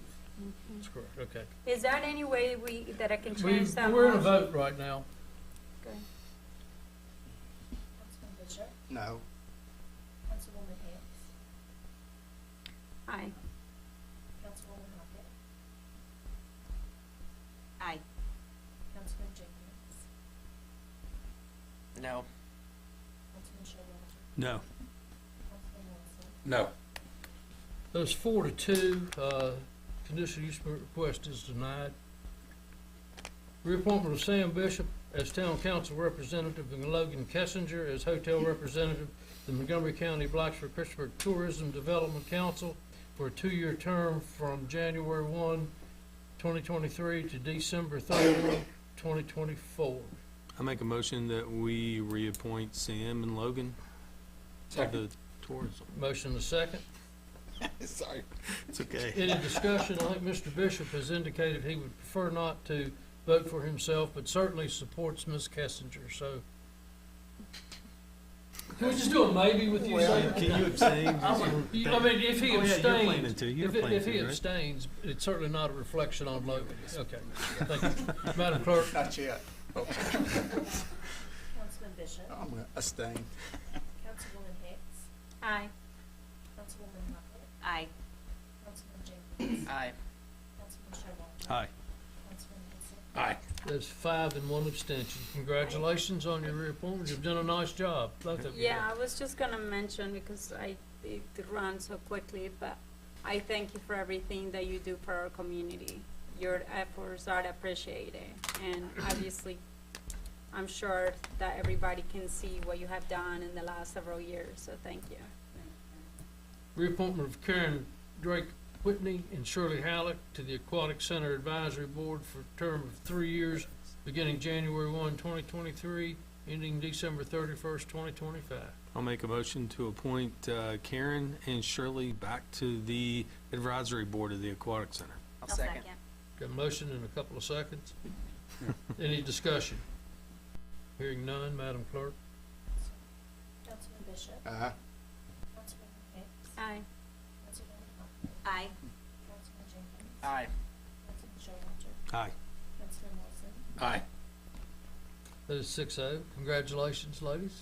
Thank you. for what you've been doing. Reappointment of Diane Fenton, Michael Sailors, James Williamson, and Rebecca Smart to the Recreation Advisory Commission for a 4-year term from January 1st, 2023 to December 31st, 2026. I'll make a motion that we reappoint Diane, Michael, James, and Reba to the Recreation Advisory Commission. I'll second. Any discussion? Motion and second. Any discussion? Thank you, guys. You said that it was, one was for 3 years, well, the one for, hold on, the Aquatic Center was 3 years, right? Right. And this one, why is it the difference, just out of curiosity? I think it's when those committees were established, it was the terms that were set by council at that time. Oh, okay. Any other discussion? Madam Clerk? Councilman Bishop. Councilwoman Hicks. Aye. Councilwoman Hockett. Aye. Councilman Jenkins. Aye. Councilman Showalter. Aye. Councilman Wilson. Aye. That's 6-0. The reappointment of Richard Caldwell, Chris Fole, Bob Hoff, and J.D. Price, and appointment of Jeff Smith to the Building Code Board of Appeals for a 4-year term from January 1, 2023 to December 31st, 2026. I'll make a motion that we reappoint Richard, Chris, Bob, JD, and Jeff to the Building Code Board of Appeals for a 4-year term. I'll second. Motion and a second. Comments? Madam Clerk? Councilman Bishop. Councilwoman Hicks. Aye. Councilwoman Moffitt. Aye. Councilman Jenkins. Aye. Councilman Sherlock. Aye. Councilman Wilson. Aye. You know, you went a little bit too 6-0. fast, and I was gonna ask a question really quick. It's not gonna affect the vote, but didn't the Building Code Board of Appeals need like more members, or is it all completely full? Because wasn't this one the one that you guys were advertising for? There are 3 alternates, and their term is shorter, and it's actually staggered. So are you Is full one- with your Board of Appeals, just one? Oh, okay. Okay. Like, what, very good. 3 alternates? They've already been appointed. Yes, yes. We could not recognize you. Is it We never incognito? see you here. It's It's incognito. incognito. Jerry comes sometimes. Reappointment of Felix Clark to the Planning Commission for a 4-year term from January 1, 2023, December 31, 2026. I'll make a motion that we reappoint Felix to the Planning Commission for a 4-year term. I'll second. Motion, second. Any discussion? Madam Clerk? Very good person in there. Councilman Bishop. Councilwoman Hicks. Aye. Councilwoman Moffitt. Aye. Councilman Jenkins. Aye. Councilman Sherlock. Aye. Councilman Wilson. Aye. That is 6-0. Felix, thank you very much. Thank you. I Appreciate it. really appreciate everything that you have done for our town too. I mean, I was so impressed before in the planning commission, and I still hear you on those videos and everything, and you still do a great job here, even though you work somewhere else in a planning department, right? Do you still have that job or not? No, awesome. Well, closer to home, so, thank you. Thank you. Approval of the budget resolution for 2023, budget amendment number 1. I'll make a motion that we approve the budget resolution for 2023, Budget Amendment 1. I would second that. Motion second, discussion. It was fairly well explained. Madam Clerk? Councilman Bishop. No. Councilwoman Hicks. Aye. Councilwoman Moffitt. Aye. Councilman Jenkins. Aye. Councilman Sherlock. Aye. Councilman Wilson. Aye. That's 5-1. Thank you. Approval of a appropriation resolution for 2023 budget amendment number 1. I make a motion that we approve the appropriation resolution for 2023, Budget Amendment 1. I'll second. Motioned in seconds. Any discussion? Madam Clerk? Councilman Bishop. No. Councilwoman Hicks. Aye. Councilwoman Moffitt. Aye. Councilman Jenkins. Aye. Councilman Sherlock. Aye. Councilman Wilson. Aye. That is 5-1. Thank you. On-call pay for Public Works. Make a motion that we approve the on-call pay for Public Works. I'll second that one. My gosh, we were planning on Everybody this one, wants to get right? in the act. All right. Take your pick. Any Roll. discussion? I think this, other than to say, I think this is a This is much really needed needed. benefit. Yeah. Yes. Very important. Madam Thank you Clerk? guys for everything you do. Councilman Bishop. Aye. Councilwoman Hicks. Aye. Councilwoman Moffitt. Aye. Councilman Jenkins. Aye. Councilman Sherlock. Aye. Councilman Wilson. Aye. That is 6-0. Jim, I appreciate your work and Alicia's work on coming up with this.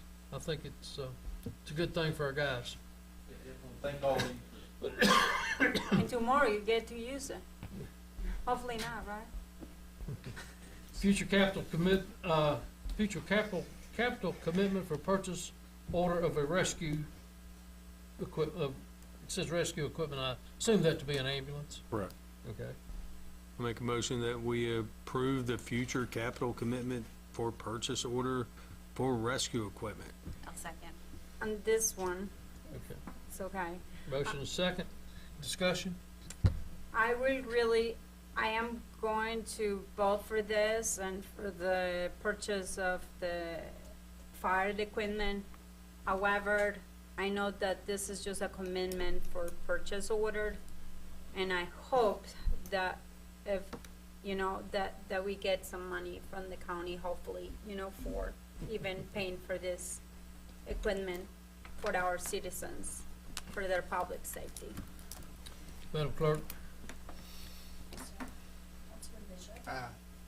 Councilwoman Hicks. Aye. Councilwoman Moffitt. Aye. Councilman Jenkins. Aye. Councilman Showalter. Aye. Councilman Wilson. Aye. That is 6-0. Future capital commitment for purchase order of fire equipment, fire trucks, 2 of them. I'll make a motion to approve the future capital commitment for Second. purchase order for fire equipment. Second. Motion and a second. Discussion? The same thing applies. Well, we do get money every year from the county for fire and rescue, so that That'd be we will nice. get some funding, but how much is yet to be seen. It'll be nice to have more. Madam Clerk? Councilman Bishop. Aye. Councilwoman Hicks. Aye. Councilwoman Moffitt. Aye. Councilman Jenkins. Aye. Councilman Showalter. Aye. Councilman Wilson. Aye. That is 6-0. Discussion of Christiansburg Huckleberry Park Diamond Sponsorship RFP. Randy, that's you? Yes. Of course, we did not receive any bids at the advertised $750,000, value for the naming rights of the park. Essentially, what I guess we had as a plan B is to re-advertise that at $500,000 and to remove the exclusivity that goes along with it. I guess if council's wish that we proceed in that direction, removing the exclusivity would kind of free us up to engage in some of the other marketing that we wanted to do, as well as for platinum and gold and silver sponsorships. We wouldn't have to worry about getting someone that would interfere with exclusivity. Like I say, if it's council's direction, I would hope to basically re-advertise that with $500,000. We could, open to whatever price you suggest. We could even make it open-ended if you'd like. But So I make a motion that we approve it the way you said, the 500,000. Okay, and So that's my motion that we approve it the way second you that. mentioned. Motion second. Is that already in paper? In the paper. No, in that paper, like in the agenda stuff? It's, the amount's not. In the actual agreement, the $750,000 specified, which I think there's a link to that. All right. Okay. Any other questions? Madam Clerk? I know you, one second. I'm sorry, go ahead. I know you said you were gonna remove some stuff from there. Is that something, can I ask that just to read, I'm sure you have reviewed all this, right? Think so. And removing that, you don't see any problems with that, right? No, I think that'd be pretty straightforward modification. Okay, thanks. Thanks. Sorry. No. Madam Clerk? Councilman Bishop. Aye. Councilwoman Hicks. Aye. Councilwoman Moffitt. Aye. Councilman Jenkins. Aye. Councilman Showalter. Aye. Councilman Wilson. Aye. That is 6-0. Thank you. Staff reports, Mr. Manager? Just to mention that we had the employee luncheon last weekend. It was very well received by staff. Thank you very much for allowing us to do that. And the gifts also were much appreciated, the gift cards and apparel. I mentioned also that Christmas at the market and the tree lighting and the parade were all went very well this past Friday. And also the Winter Wonderland event at the Recreation Center was well attended. And I'll just mention also that we received from Montgomery Museum, thank you letter, gift bag, included a copy of the book Virginia's Montgomery County, and also a print of the courthouse building. Just kind of acknowledge that. Okay, so can you do one at Town Hall instead of the courthouse? Appreciation for contribution from Town Council. Thank you. Mr. Brock? Nothing to report. Thank you, Mayor. You have the staff here to report? Very good. Council reports, I will lead off and I will wish everyone a very, very Merry Christmas and a safe holiday season.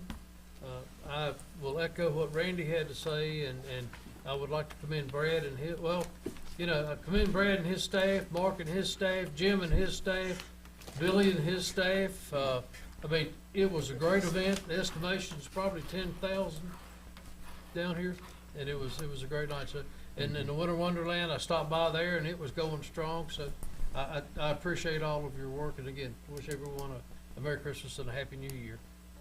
Mr. Showalter. Nothing to report. Mr. Bishop. Nothing to report, just like you echoes what you said. I'd like to thank the staff for what y'all do throughout the year. Okay.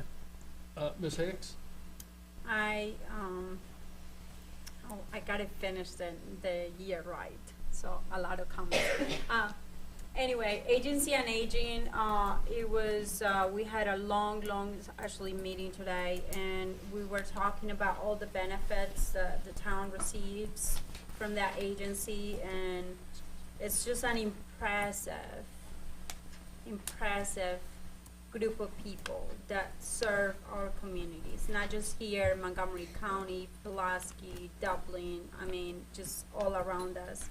And it's just a wonderful place to be, and for them to serve the community.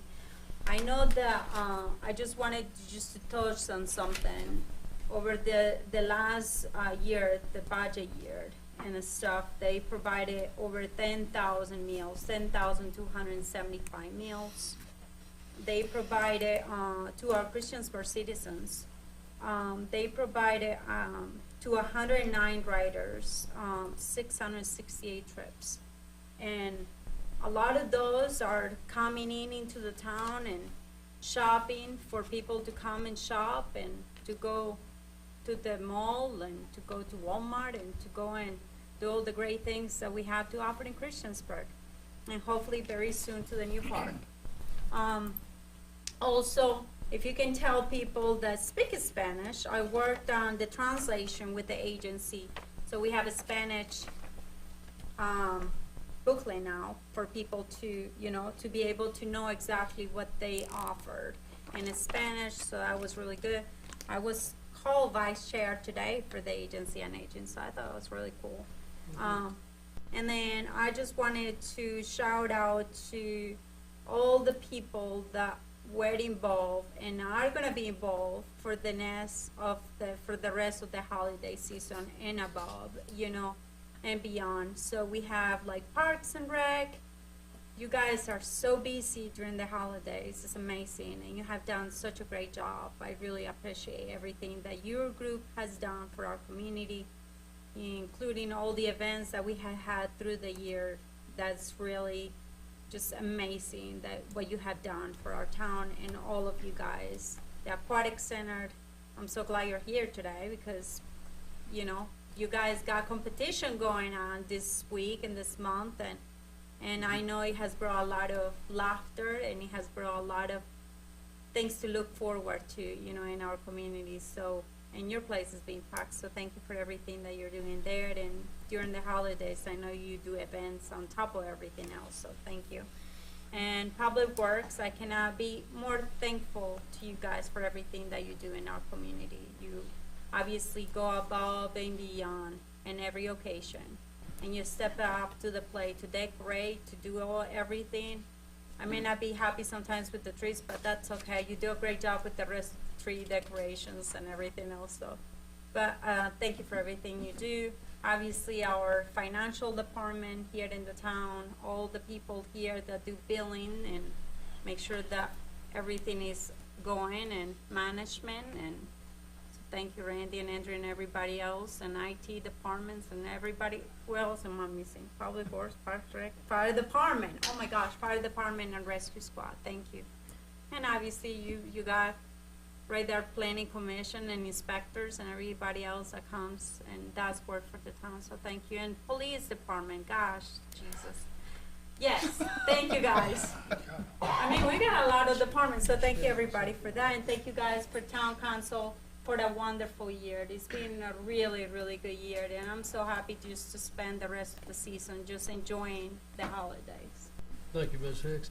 I was remiss in not stating earlier with the fire department, you guys are taking Santa Claus through town this week, aren't you? The response Yeah, first. we should be finishing up, night two, right about now. Oh, wow. we The response from last night was great. Yeah. It's, sounded like, earlier that it's gonna be successful hand drive, getting the light food drive tonight. You'll give us the results on the food and stuff. Yeah, working on that. Canceled tomorrow night, we've rescheduled tomorrow night because of the weather. Then I think we're gonna have tomorrow night, we'll do that on Monday night. We'll look at the weather for Thursday night, tomorrow, and make a decision by noon tomorrow, and the afternoon Thursday, we'll do it. Okay. Friday, looking at day weather. Really, really successful event last night. We look forward to it. That's part of the highlight. Thank you. It's really good. Ms. Hawkins. All right. How do you sum up a year's worth of thanks in a 30-minute speech, honestly? I'm just You don't. Still no water, I know. See, I got all excited. But for real, thank you. I just want to say thank you. The events over this month are absolutely wonderful. Right, every time I stop one of your staff, and I'm like, you must be exhausted. And they go, no, this is our favorite time of the year. I'm like, but it really is. They are so happy out there. We love the Winter Wonderland. It was so much fun. The parade was beautiful. I felt very safe, and I just want to say thank you to Public Works and the police and fire. That I feel really safe when we come to our parades, and with all of the chaos that's happening in the nation, it's nice to come to our parade and feel really safe while we're there and know our citizens are safe. So thank you all for making that a safe event for them. Thank you to all of our department heads. What a wonderful job everyone has done this year. Absolutely appreciate everybody's efforts, all of the successful events, and all of the fun things that we've been able to do this year. Thank you, Randy and Andrew, Tracy, Reed, and I also want to say thank you. Oh, my goodness, before I forget, I also want to congratulate Chief Sisson on his award received from Montgomery County Chamber of Commerce earlier this month. So congratulations, and also to our mayor for being nominated. What an honor that is. And very happy to see both of you recognized at that event. And then, of course, Casey for his awards outside of council. And I also want to say thanks to my fellow council members. This is my first year. For several of us, it's our first year. I felt really welcomed and very supported and helped. And I think we made some great decisions and made a lot of progress. And I just really appreciate each one of you and all of your work and all of your discussions over this last year. So thank you. Mr. Wilson. So nothing like being next to last, because everything you wanted to say, people said. How about last? How does that work? At least it's not me this time. Just let you adjourn the meeting. W usually ends up at the bottom of the barrel. But anyway, again, not only the chief's award and the mayor's recognition, but if at the chamber, our town, Logan was nominated. We had so many businesses in our town that either won or were nominated for an award, and it just speaks highly of our town as a whole. For those of you who get the email from Sands Anderson about a Christmas gift, if you actually open that email up, Sands Anderson gives a book away. So just a shout out to Reed and his crew for what they do for literacy. I don't know if you all actually opened that email or not, but I thought it was fishing. I'm shaming. That's the problem, people don't like to I had to check first, you know. That's kind of an inside joke, because we just had to take a class on fishing for our 45-minute stab you in the eye class that IT makes us take for this stuff. Anyway, I digress. And the other things that you don't realize that we do as a community, the fire department doing the run through town for Santa Claus, and they're collecting food right along the way. And then today our police department was doing a food bank issue or something. So our people are doing so much above and beyond. It's not just our parks and rec, but our other public servants are really kicking butt and doing things to care for our community. So thank you. Casey? Well, I can't top any of that, but I'll just echo a bit, which is Chief Histon was high on my list with the award, and certainly well deserved for that leadership award. But and the Christmas market parade, just very well done by all departments. That's always a huge success, and just a really fun thing to come out to. Makes you really proud of your town, and that's what I was feeling when I came out that night.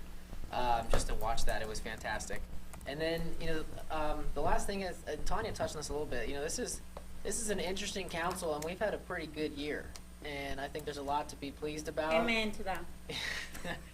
And it's just something that, I'm thankful for all of you as colleagues as well. And for when we agree and we disagree, it's, we get through it. And I'm very grateful and thankful for that. And to many department heads that are here tonight as well. Very thankful for all you guys do, and I hope everyone has a wonderful, happy holiday. Happy holidays. Great. The only other business to bring before council at your stations, and I'll use council stations, there's an envelope. It is my response to the county based on their letter of our meeting, talking about funding or lack thereof that we're getting from the county. So that is my response to them, and we are not planning on letting anything die at this point. Is there anything else to come before council? I would really like to meet with them in person, if we can, please. That would be up to them. We're adjourned.